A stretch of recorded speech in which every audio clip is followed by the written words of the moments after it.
Então, pessoal, para quem não lembra aqui, função delta de Dirac aqui, ó, que a gente vai ter que usar em alguns momentos, tanto na aula de hoje, para fazer o exemplo, como na próxima aula, que eu vou querer usar a delta de Dirac para encontrar, fazer o chamado teorema do limite central.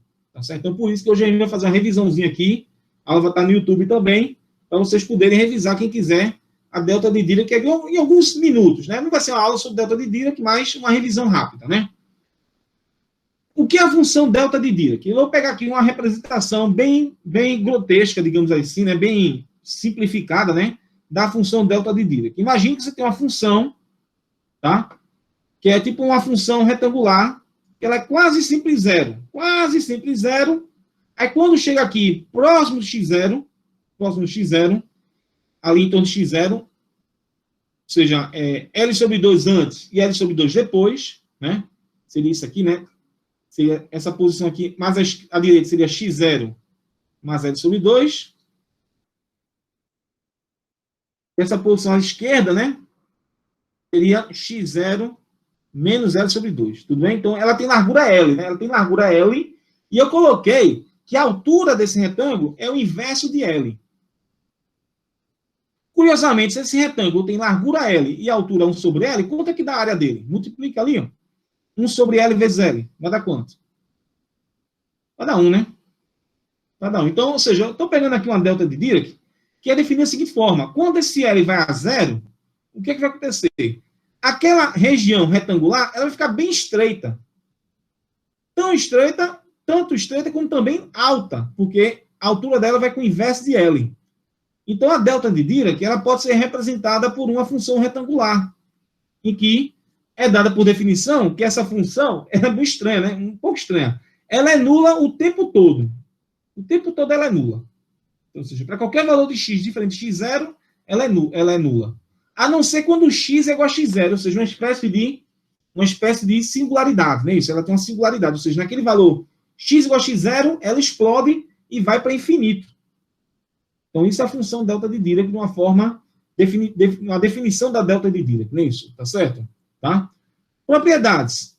Como ela veio de um retângulo de área 1, independente do valor de L, a integral da função delta de Dirac, de menos finito a mais finito, ela dá 1.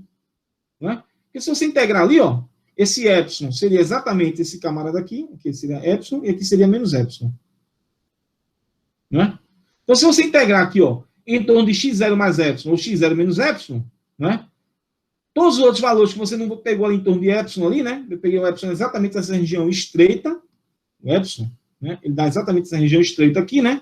Exatamente você vai pegar a área do retângulo, e a área do retângulo dá 1. Né? Então, a integral da delta de Dirac, né? Estranho, né? Ela é zero o tempo todo. Na singularidade, onde ela está centrada em x0, ela diverge, né, para infinito. E ainda tem área igual a 1. Show de bola, né? Uma função um tanto interessante, é isso, né? Para que serve essa função delta de Dirac na física? Cara, em muitas coisas na física. Praticamente na toda a física, você vai querer estudar uma física mais aprofundada, do ponto de vista da mecânica quântica, do próprio eletromagnetismo, da termodinâmica. Então, muitas vezes, você precisa de uma função delta de Dirac. Forças impulsivas, tipo uma pancada, que dura um curto tempo e uma força intensa. É a expressão pode ser dada por uma delta de Dirac, não é isso? Então, a delta de Dirac está lá presente na física o tempo todo. Então, é importante a gente ter essa clareza, né, do que é a função delta de Dirac aí, tá bom? E também a propriedade fundamental da delta de Dirac. Eu vou pegar essa delta de Dirac aqui, ó. Eu vou integrá-la com a função f de x. Me permito aqui, ó, pegar a função delta de Dirac, tá? Integrar aqui, ó, a função com... Bom, beleza, aqui ficou bom. Ó, então, vou pegar aqui a função delta de Dirac e vou multiplicar com a função f de x. Então, vou fazer essa integral aqui abaixo da curva. Curiosamente, quando você fizer essa integral aqui, esse f de x, por mais que ele seja não nulo, o tempo todo aqui, ó, boa parte dele é não nulo, né? Quando você multiplicar pela delta de Dirac, em boa parte da região aqui, a delta de Dirac é igual a quanto? Essa região vermelha vai ser quanto? Zero. Né? Zero. Valeu. Então, como ela é zero, eu não preciso fazer integral de um x1. Eu não preciso fazer integral de um x1 até um x2. Eu basta fazer integral de um x0 menos epsilon, ou seja, um pouquinho antes do x0, e um x0 mais epsilon, ou seja, um pouquinho depois do epsilon. Beleza? Então, eu vou fazer esse integral aqui, ó. E sei que nessa região muito estreita, em torno de largura ali, né, aquela região próxima, na qual a delta de Dirac está bem concentrada, né, onde tem o pico ali, né, do retângulo, exatamente aquela função, ela vai assumir o valor dela em x0, é exatamente onde está centrada a delta de Dirac, né. O único valor na qual essa integral não vai ser zero, vai ser na região próxima onde o f de x assume o valor dele ali, né, próximo de x0.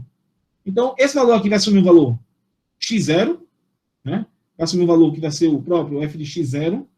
O f de x0 é um valor constante, ele pode o quê? Pode cair fora da integral, eu já coloquei ele aqui para fora da integral, né?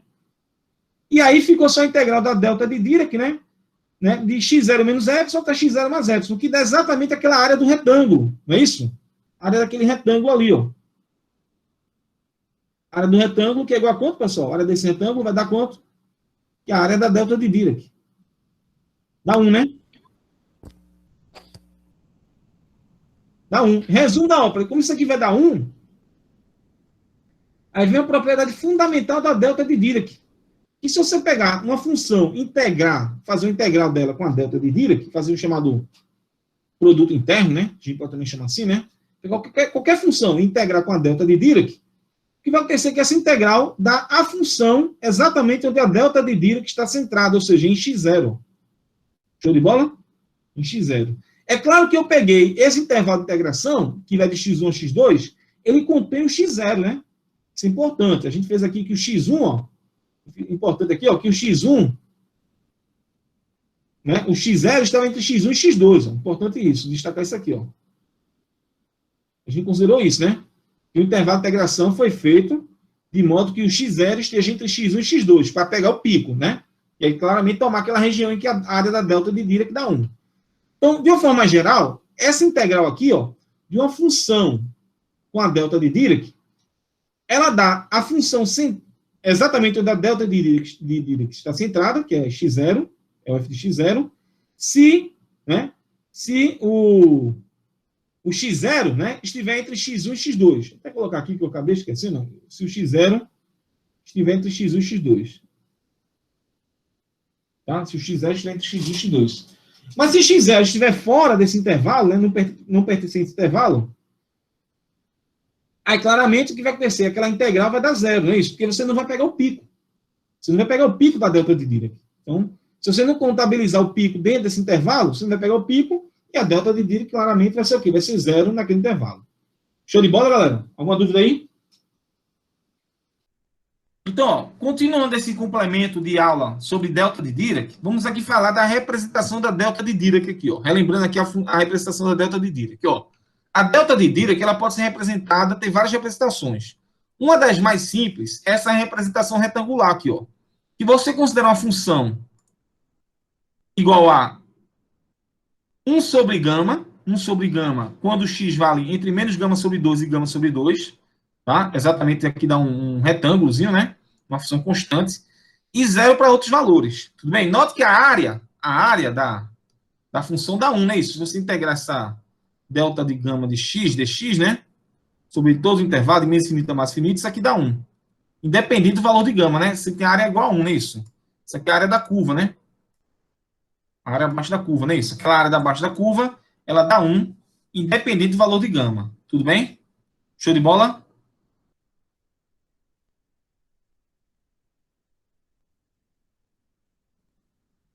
A área abaixo da curva dá 1, independente do valor de gama. Beleza? Essa é uma forma de representar a delta de Dirac, que é tomar, na verdade, né, a delta de Dirac como sendo o limite, né, do delta de gama de x, né, quando gama tende a zero. Aí você vai ter o quê? Você vai ter um retângulozinho bem estreito com um pico bem alto, elevado, é isso, certo? Isso seria o quê? Uma delta de Dirac que representaria uma singularidade.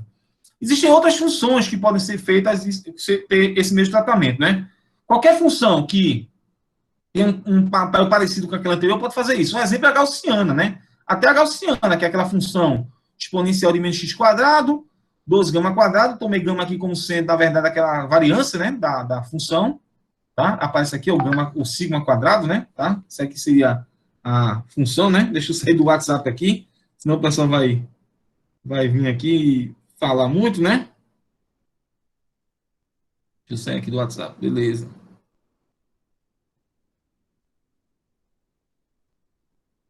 Pronto.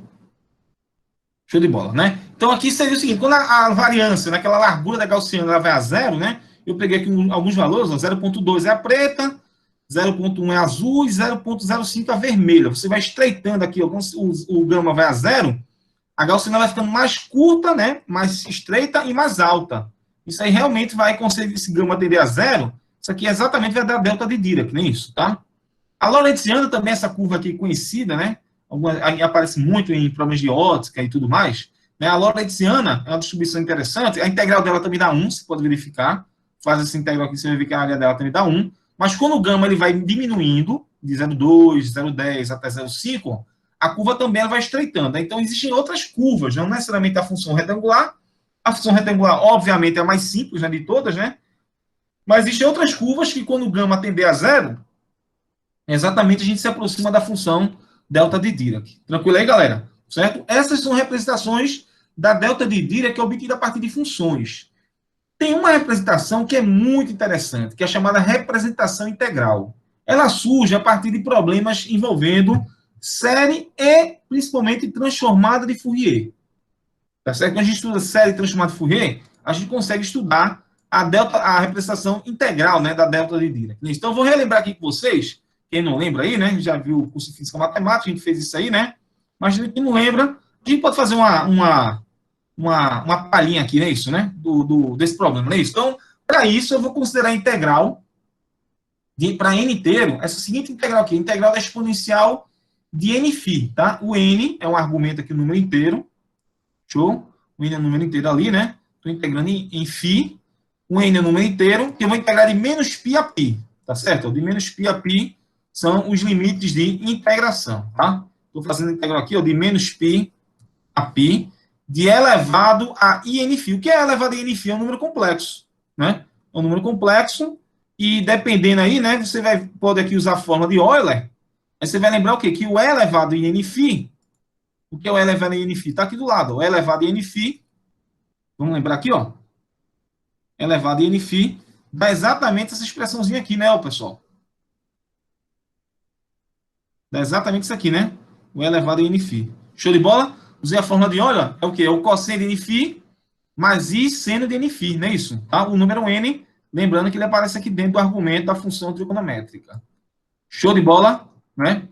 Certo? Agora vamos fazer o seguinte, integrar agora, sem compromisso, integrar o seno e o cosseno. Vamos fazer a integral da parte real e a integral da parte imaginária. Vamos lá, integral do cosseno. O que é que dá a integral do cosseno? Enfim, né, claramente, vai dar o seno de nφ por n, confere? Derivando o seno dá o cosseno, vai ter a regra da cadeia, que vou derivar em φ, né? Vai cair um n fora que cancela com esse n aqui. Dá exatamente o cosseno de nφ. A integral do seno de nφ dá menos cosseno de nφ por n.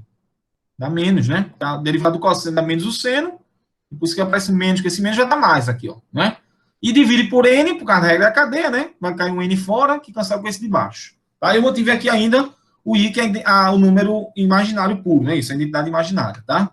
Show! Aí eu vou colocar agora os limites de integração, que vai ser de menos π até π, tá? Vou colocar os limites de integração, que é de menos π a π. E aí a gente substitui, né? Eu vou dar uma arrumada aqui na casa, antes de substituir. Eu vou colocar, na verdade, antes de substituir, eu vou colocar esse IN para fora, esse menos I por N, na verdade, para fora. Veja que se eu fizer isso, aqui fica 1, né? Claramente o cosseno vai ficar multiplicado por 1. Mas o seno equivale a multiplicar também por dentro por I, porque realmente I vezes I dá I quadrado a menos 1, com esse menos aqui vai ficar mais, tá? Então, fatorei menos I sobre N. Vocês já entenderam? Porque quando eu fatoro, volta a aparecer I seno de nφ, mas cosseno de nφ, que é o próprio exponencial de INφ. Aí fica melhor, né? Aí eu jogo agora o limite de integração. Jogo o limite de integração aqui, vai ficar elevado a INφ, menos elevado a menos Nπ, perdão, né? Elevado a INπ, menos elevado a menos INπ, tá? Certo? Aí eu vou colocar aqui na malícia, aqui na malandragem, aqui um 2 em cima, um 2 embaixo, porque ele não aparecia antes, né? Mas um 2 em cima e embaixo, dá no mesmo, né? E aquele menos i aqui, ó, esse menos i que aparece, esse menos i que está aparecendo aqui, ó, eu vou colocar ele embaixo com seno 1 sobre i, tá?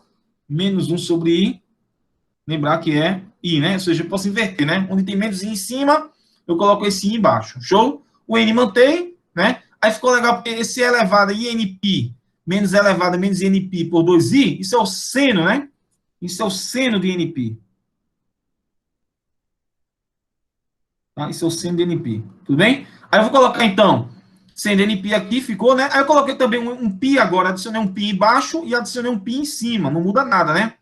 O 2 por n mantém, tá? Aí agora analisa o seguinte, o que acontece se o n for igual a zero? O que acontece se o n for igual a zero? Ó, essa integral, então, deu isso, né? Deu seno. Essa integral aqui deu isso, essa integral, tá?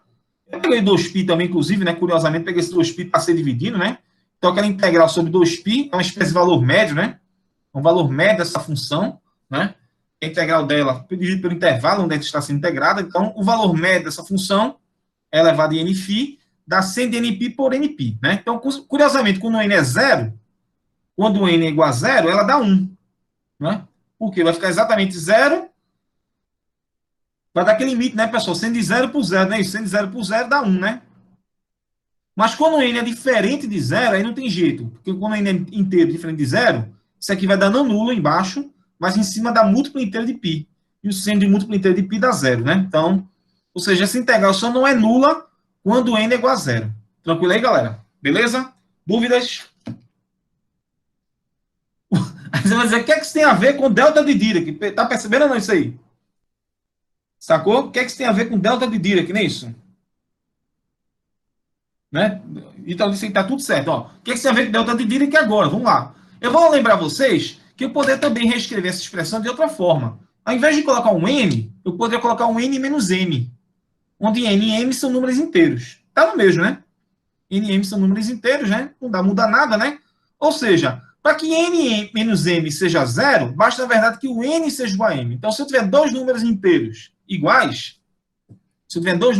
iguais, aquela integral, até coloquei aqui uma besteira, né? um igual aqui, não sei porquê, né? Agora sim corrigindo. Aí, né? Tá? Então, colocando aqui, colocando esse n e m iguais, colocando esse n e m iguais aqui, né? Resultado, isso aqui vai dar 1. Essa integral dá 1, tá? Isso aqui dá 1. Agora, se n e m forem diferentes, isso aqui dá 0. Isso aqui lembra muito a matriz, né? Onde todos os elementos da diagonal principal da matriz, e onde os índices n e m são iguais, vai dar 1, a matriz de identidade, né? Certo? E os elementos fora da matriz, né? Os elementos fora da matriz, fora da diagonal principal, não é isso? Fora da diagonal principal, tá? São não nulos. Tudo bem? Isso aqui é chamada uma matriz de identidade, né? Mas uma matriz que a gente também chama o seguinte, a gente pode também chamar de tensor, né? Ou, de outra forma mais simples, é o denominado que delta de Kronecker, né? É o delta de Kronecker. O delta de Kronecker é um símbolo, né? Pode ser uma matriz, pode ser um tensor, né? Você escolhe aí. É a gosto de freguês, tá bom? Eu vou chamar de delta de Kronecker, né? Um elemento aqui, né? Geométrico, em que, na verdade, se os índices n e m são iguais, ele vai dar 1, e se eles forem diferentes, vai dar 0. Tá certo? Isso é o chamado delta de Kronecker, tá? Posso escrever aquela integral para dar o chamado delta de Kronecker, tá bom? Mas o delta de Kronecker é que tem a ver com a delta de Dirac. Agora vai, vamos lá. Faz o seguinte. Vê coisa curiosa, né? Vamos supor que eu tenho um espaço dos reais aqui, né? Esse aqui é o espaço dos reais, tá? E sem compromisso, a gente sabe que os números reais são contínuos, né? Podem assumir qualquer valores, né? Mas sem compromisso, digamos que a gente gostaria de discretizar esse espaço. Discretizar o quê? É dividi-lo em intervalos, né, de algum tamanho, tá? Então, eu vou pegar esse espaço do eixo x e eu vou dividi-los em tamanhos Δx, onde esse Δx é igual a um 2π por L. Pode ser? Então, eu estou escolhendo aqui que o Δx seja igual a 2π sobre L. Esse L é um comprimento. Claramente, se esse comprimento for grande, o que acontece com o espaçamento entre os possíveis valores de x? O xi e o xi mais 1. O que acontece com esse espaçamento entre o xi e o xi mais 1? Aqui tem o xi menos 1, se alguém quiser, né? Ó, o que acontece aí com esse espaçamento entre os números discretos, né? Esses números discretos. Vai aumentar ou vai diminuir se o L aumenta? Se L aumenta, se L cresce para infinito, o que acontece? O delta x tende a quanto? A zero. Né? Então, discretizar o espaço com a variável contínua é interessante para a gente quando a gente usa o quê? Um L grande. Tá? Então é importante para a gente usar um L grande. Tudo bem ou não? Beleza? Aí, nesse caso, eu vou atribuir, então, que o x ele vai ter essa expressãozinha aqui, ó. Tá? O x vai ser um 2πn por L. Tudo bem? Vai ser um 2πn por L, né? Então, por exemplo, aqui vai ser 2π por L. Aqui vai ser 4π sobre L. Aqui vai ser 6π sobre L. Ou seja, eu estou discretizando o espaço. Tudo bem ou não? Estou discretizando o espaço, né? Certo? E aí, ou seja, um determinado valor de x, ele fica, na verdade, aqui no intermédio, aqui, ó, entre esse pedaço e esse, né? Esses dois pedacinhos rosas ali que eu coloquei. Tudo bem? Esse pedacinho rosa é, na verdade, o quê? Aquele pedacinho rosa intermediário vai ser, na verdade, o quê? O 2π por L, 2π por L, é isso, tá? Vezes N, porque o x, esse x vai ser 2πn, né? O x aqui, no caso, ele é igual a 2πn por L, tá certo? Tá? E menos um meio, né? Porque, na verdade, menos um meio, que se você multiplicar aqui, ó, você vai ver que 2π por L vezes menos um meio dá π sobre L. Π sobre L é exatamente o quê? Metade do tamanho, não é isso? É apenas metade, né? Desse tamanho aqui, ó. Metade disso aqui, ó, é π sobre L. Tá bom? Então, eu peguei e subtraí metade. A mesma coisa eu vou fazer no outro lá. Eu vou adicionar também metade. Ou seja, eu vou adicionar π sobre L, ou seja, eu vou colocar 2π por L vezes N mais um meio. Show de bola? Então, quer dizer que um valor de x, especificamente o valor de x, ele fica entre 2π por L, N menos um meio, e 2π por L, N mais um meio. Tá? Então, ele fica exatamente esses dois intervalos, é isso? Então, dado N, o número inteiro, eu encontro exatamente o valor de x. Tá? Certo? Para cada N. Agora, claro, se eu pegar um espaço muito grande, com L grande, né? Um espaço com L grande, o parâmetro for grande, o que vai acontecer? Esse intervalozinho vai ficar pequeno. Isso aqui é um zoom, né, que eu fiz ali, né, daquela região ali, né? Isso é um zoom, exatamente um zoom daquela região vermelha ali, daquela caixinha vermelha, tá certo? Show de bola? Então tá aqui, ó. Quando L é grande, posso obter todos os valores contínuos de x quando N varia, não é isso? Porque quando L for grande, o Nzinho variando discretamente, não é isso? Você vai conseguir obter um valor de x que você queira, não é isso? Tá certo? Aí observe bem, ó. Nesse caso, o x que é igual a 2π por L, repito aqui, né? O ΔX vai ser 2π por L vezes ΔN. Esse ΔN varia como um número inteiro. Varia de 1 em 1. Esse ΔN varia de 1 em 1, não é isso? É um número inteiro. Então, resultado, o valor de ΔX mínimo, né? A variação mínima de ΔX é 2π por L, como já tínhamos antecipado. O ΔX por 2 é o L por π. E olha onde é que aparece essa coisa de ΔX por 2. Onde é que aparece isso, essa coisa de ΔX por 2? Vamos usar aqui uma sacadazinha, né? A chamada sacada, que a gente gosta, né? A sacada é a seguinte, galera, ó. Olha qual é a sacada da gente. A gente vai lembrar aqui da delta de Kronecker, tá? A delta de Kronecker ali, ó. É integrada, né? A delta de Kronecker eu coloquei um N menos M aqui, não foi isso? Eu não tinha colocado um N menos M aqui antes, não foi? Sendo que eu fiz o M igual a zero, tá? N menos M tinha antes, né? N menos M, eu fiz M igual a zero, tá? Então, isso aqui dá simplesmente N, tudo bem? Eu fiz um dos índices nulos, né? O N igual a zero, tá? Então, a delta de Kronecker de N igual a zero, ela vai dar 1 se o N for igual a zero. Se o N for igual a zero. Tá? Ela dá 1 se o N for igual a zero. Tá? E ela dá zero para qualquer valor de N diferente. Aí, agora há pouco, a gente viu que um valor de X, ele estava, na verdade, entre 2π por L vezes N menos 1 meio, né? 2π por L vezes N menos 1 meio, e 2π por L vezes N mais 1 meio, não é? Veja que, na verdade, essa condiçãozinha aqui, ó, menos L por π, o x está entre menos L por π e L por π, isso equivale exatamente a você ter o L igual a zero. Né? Olha a condição de cima e a condição de baixo. Essa condição é exatamente o x. O x discreto está exatamente nesse intervalozinho aqui, né? Entre essa expressãozinha aqui. Quando o n é zero, você vai ter exatamente o n igual a zero, o x entre menos L por π e L por π. Curiosamente, né? Ó, né? Legal, né? Então, quando n for zero, eu vou ter isso. Então, na verdade, a delta de Dirac, a delta de Kronecker, né? A delta de Kronecker, ela, em vez de fazer o n igual a zero, que realmente é isso, né? Ela só é 1, ela só vai dar 1 se o n for igual a zero, ou, vou até escrever isso, n igual a zero seria a forma mais correta, né? Falar n igual a zero, ou dizer o seguinte, outra forma de dizer n igual a zero é dizer que o x esteja entre menos L por π e L por π, porque nesse caso isso vai forçar que o n seja zero. Tudo bem? Tranquilo? Para outros valores, a delta de Kronecker, ela vai dar nula. Show de bola? Beleza. Agora eu vou fazer outra coisa. Vou identificar aquele 2π por L como ΔX, como a largura daquela delta de Dirac, daquela representação retangular da delta de Dirac. Eu vou imaginar o 2π por L, que é o ΔX, como gama. Vou fazer isso, tá? E aí, a gente sabe o seguinte, ó. Em vez de colocar um delta de gama, né, que a gente chamaria assim, né, delta de gama de x, não é isso? Né, vezes gama, eu vou chamar assim, tá bom? Vou chamar delta de delta x, né, o gama é delta x, tá? E aquele 1 sobre delta x que tinha aqui embaixo, que é 1 sobre gama, percebeu que era para ter 1 sobre gama? Eu já coloquei ele aqui na frente, multiplicando. Eu multipliquei por gama, né, que é o delta x. Então eu já vou tirar de novo aqui, ó, que eu multipliquei.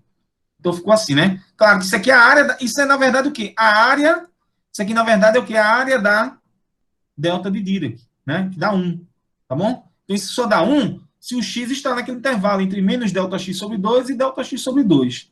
E o que acontece? Zero para outros valores. Show de bola? Bora lá? Seguir aí? Vamos seguir, né, galera? Segue ou não segue? E aí, professor? Uma pergunta. Opa, diga aí, manda. Por que tá dando diferente, tá dando um inverso aí? Porque na parte de cima, quando o n vai a zero, dá π sobre L. Aí no delta de Kronecker tá dando L sobre π.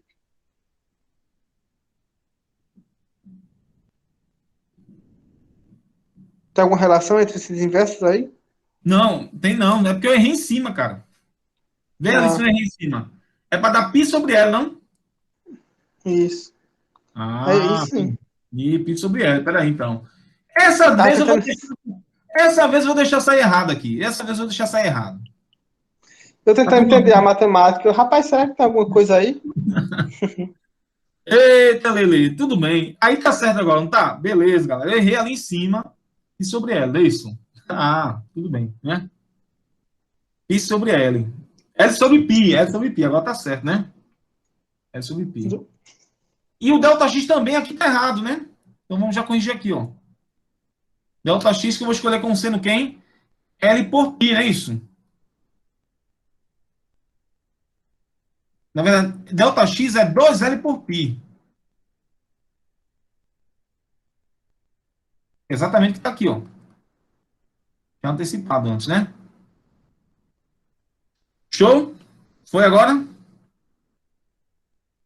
E eu falando com toda a empolgação, né? Agora sim. Corrigir isso aí, me desculpem, acontece, né? É humano, tudo bem?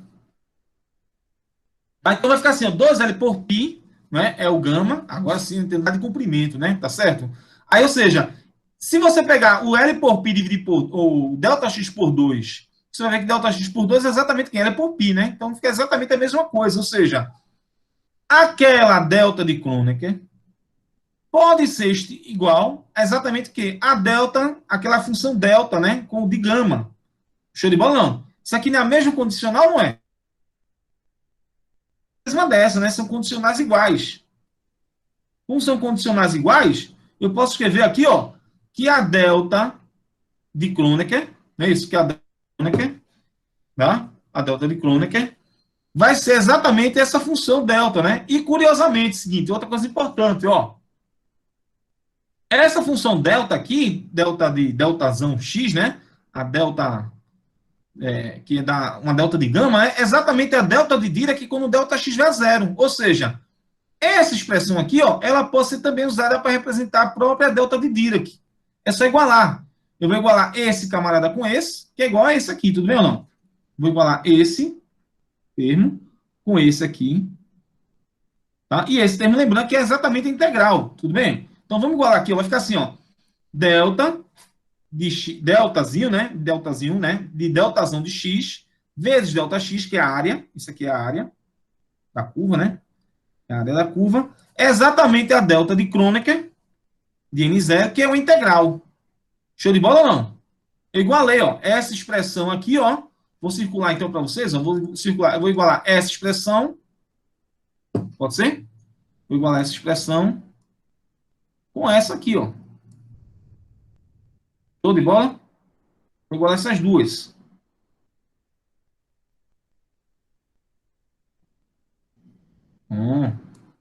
Então, igualando essas duas expressões, o que a gente vai ter aí, ó? E aí, lembrando que isso aqui é uma integral, né?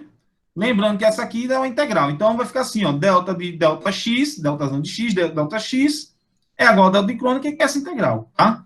Agora, vamos dar uma melhorada, fazer algumas melhorias. Primeiro, esse delta x, eu vou passar dividindo. Vai ficar 1 sobre delta x, tá?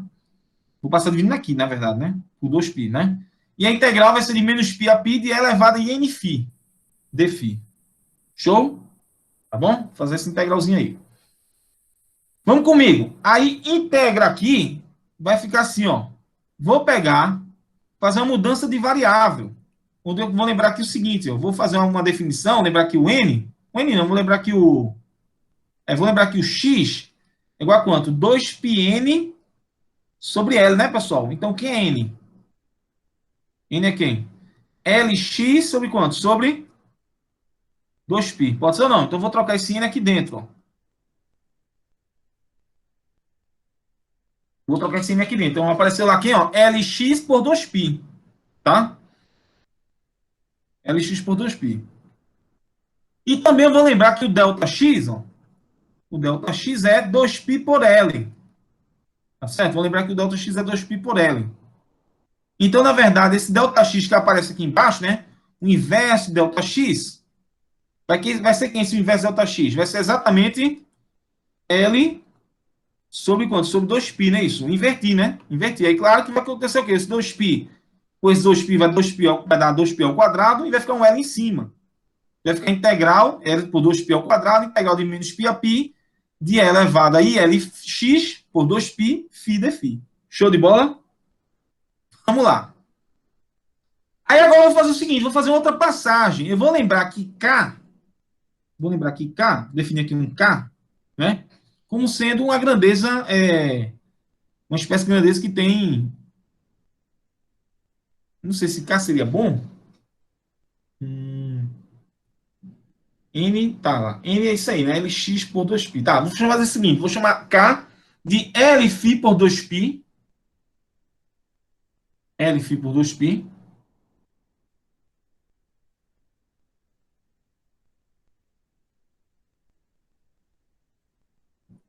Beleza, galera?